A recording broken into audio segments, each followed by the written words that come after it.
rich friends? It's your girl Cha Cha, reporting live from the Money Mantra, and we are back with another Forex education video.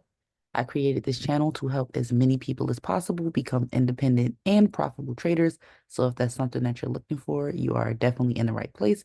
So make sure that you do subscribe and hit the notification bell so that you never miss when I drop a new video.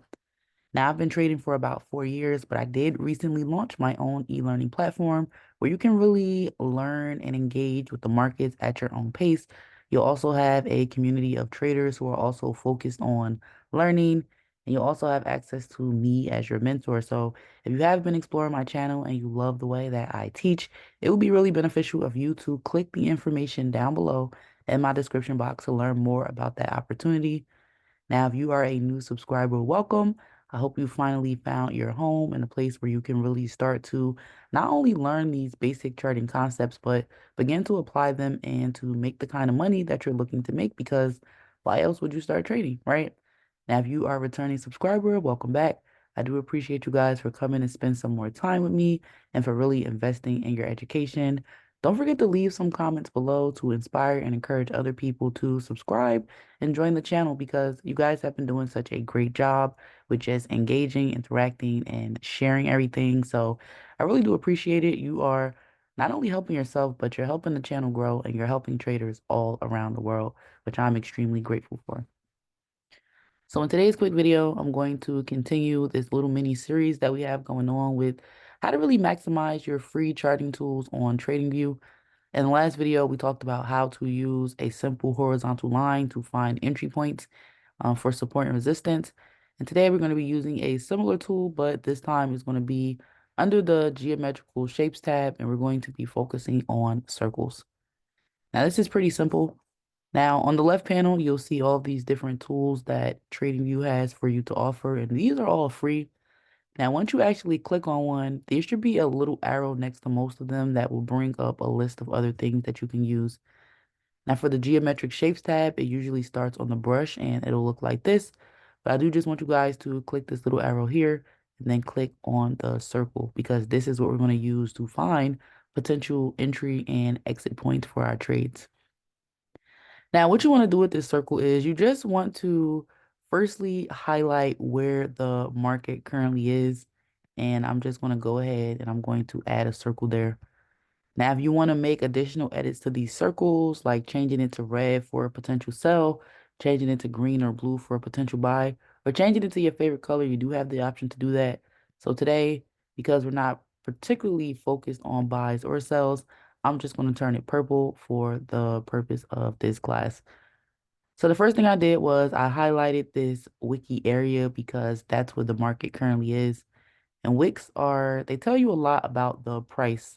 Usually they highlight that the market is running out of steam in whichever direction it was going, and that a reversal is probably going to happen. So what I like to do is highlight as many of these wiki areas as I can, or that I see on my chart, or that I feel like highlighting, just so that I can go back and see what was happening the last time the market was in these areas. So as we can see, I highlighted a few wiki areas. And when I zoom out of my chart, even before I zoom out, we can see that every time, and I'll just use my pencil, we can see that every time the market decided to be wiki at the top, that's when a sell came short after. So we have about 4 examples of that. Plus, where the market currently is, we can see that every time the market was in that particular area, the next thing that happened was it sold. Now, if you want to combine our last lesson with this lesson, after you highlight where the market currently is with your circle, you can take a horizontal line and you could actually just put it either at the top or in the middle of those wicks. And again, I'm just going to do some additional edits on my line. I'm going to turn it black so that it's a more neutral color. And we can see that at this particular price point or area, around 1.08942, when the market was in this area a couple of times, 1, 2, 3, 4, 5, around the same price area, it decided to sell. Now, the circles aren't going to tell you the exact entry point. There's never an exact entry point, but they do give you a visual representation as to the market creating the same type of patterns in the same areas. Now, this is the 4-hour chart, so it's a really large amount of data that's being analyzed, but you can also do the same analysis somewhere like on the 15-minute chart as well. So let's just go back into the past really quickly, or we can just actually zoom out and we can just start to highlight some of these wiki areas that we see. So let's again click our circle tool and let's just highlight as many wiki areas that we can see. This chart is pretty choppy, so there's a lot. So let me just actually switch to just something else. I'm gonna switch to something else really quick because everything's been pretty wiki lately.